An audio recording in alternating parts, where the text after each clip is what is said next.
Hello everyone, my name is Junosasagawa here, Juno for short, a Valkyrie streamer, and today we're making a video here on YouTube in regards to what do I think about the Nintendo Switch 2. If it's the good, the bad, and the ugly, and if it's something that might be worth for you to buy.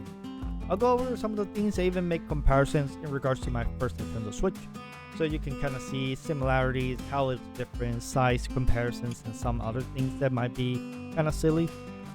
Yeah, and maybe with this you can have a more educated guess in regards to that if something that you might want to buy now or later. Okay, let's talk here a little bit of my Nintendo Switch 1. It has been with me for a couple of years. This is the first edition one actually. As you may see, color of the Joy-Cons is different because obviously they got thrift, so I had to get a new one. So it's been with me a long time. Since Breath of the Wild, I would say. I have a collection and assortment of games. Most of them are physical, but the console is in pretty good condition so far. It has a very decent battery life, and it has still functioned to me very well. So overall, can't really complain. I feel like I have given the treatment in survivability for this console, and it still works fine.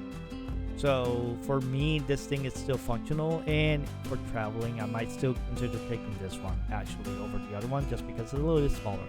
As you may see, comfortable little boy here, pretty good, pretty decent, and a pretty good snap. But here comes big boy now, the new son in the block, good guy. And sometimes they say size doesn't matter, but here, clearly it does. And turn it off now. As you can see. Okay. This thing is a little bit tougher to move, I will say. It has some heft and some angles. Look at that.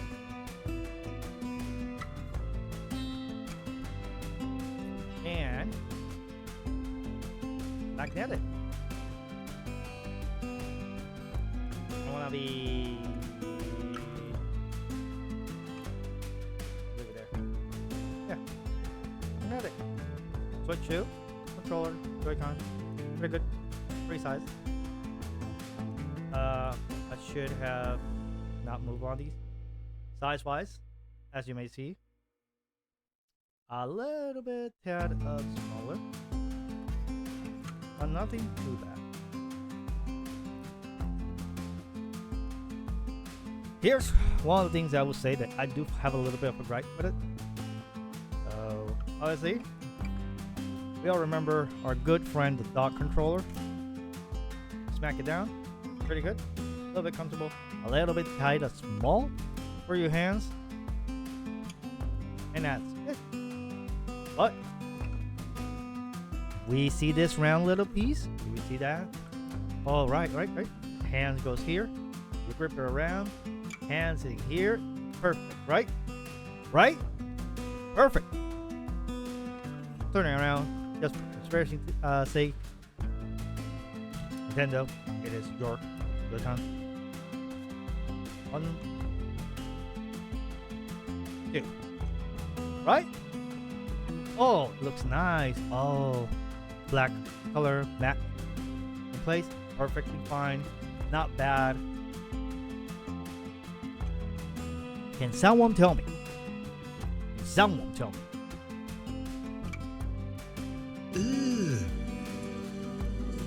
Brother,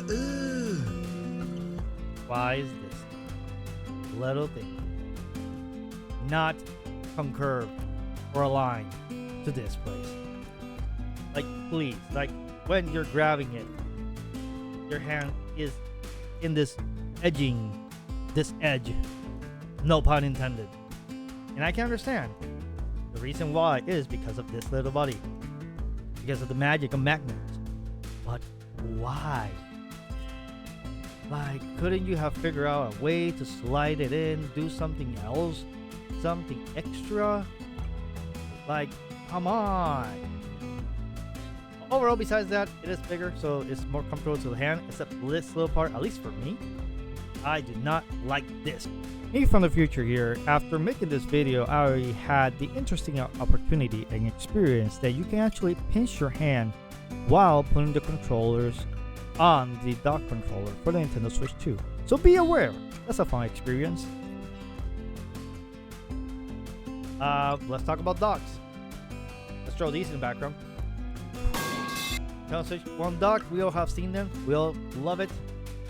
For the box, secrets, none.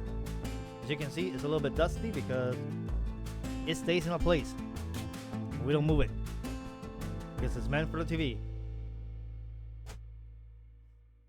And then the Switch 2 dock, right? You got that one? Nintendo Switch 2 dock. Oh no, is missing a piece in the back? No, it's not broken, guys. It's detachable. Got there. Holes in the under. If you're a freak and you want to see that, I'm not sure if that has like something important. There's a code there. Maybe I shouldn't show that. And the box of secrets, as you may see. A dock is a dock. It's just bigger because the Switch 2 is bigger. I do prefer the round alignment of it and straight up square. So I'll leave that there as it is.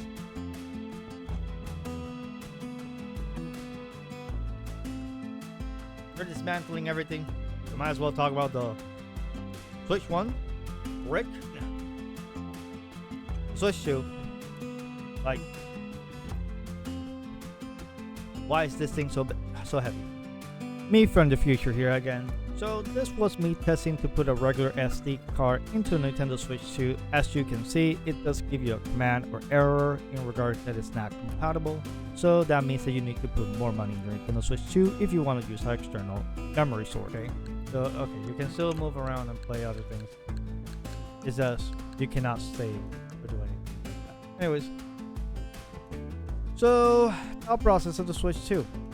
So I have played at this point in time Donkey Kong Bonanza and Mario Kart World, and we're working on a review possibly for Donkey Kong World at a later time. I have not used at this moment in time the Nintendo GameCube service.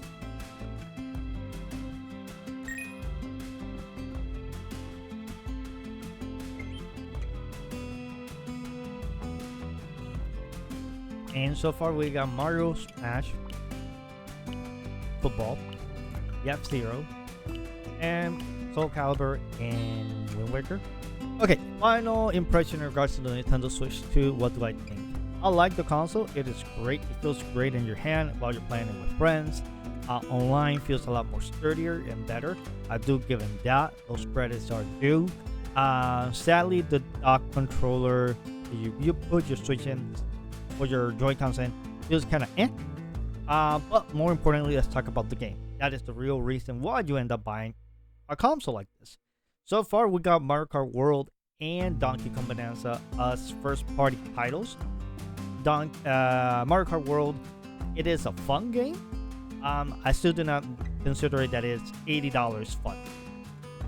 However, you have a group of people that you can play with, and you are able to get the bundle with the game. It is definitely much better. Donkey Kong Bonanza, I feel like that's a little different story. I'll go into more details in regards to that in a different review. But here's the thing. So far, besides some of the games that we got shown in the Park No Showcase recently, the only other game that you kind of have looked forward to the game-wise is Pokemon ZA, because the other games that you may have are third-party titles, or they have already been released in other consoles. So at the end of the day, if you do not have a Nintendo Switch and you want to take this moment to get the console, I think that might be a good idea for it. Taking into consideration that the Nintendo Switch 1 is going up in price, But keep in mind that get it with the bundle if you can. As well, if you're gonna get external memory, you do need to get special one that says express, because if not, it's not gonna work. So we're talking a little bit of a higher barrier of entry for a console. Do I think it's worth it? For the idea that you can play with your friends, yes, if you're able, if you have the time to be able to play with it. If you already have a Nintendo Switch 1, I do not consider that this is an upgrade that is needed at this moment in time. There's still a lot of games that are going to be coming out for the Nintendo Switch 1. We're still very early on in the console, so a lot of the games that are coming out for Nintendo Switch 2 are going to be coming out for Nintendo Switch 1. So that's a good idea. And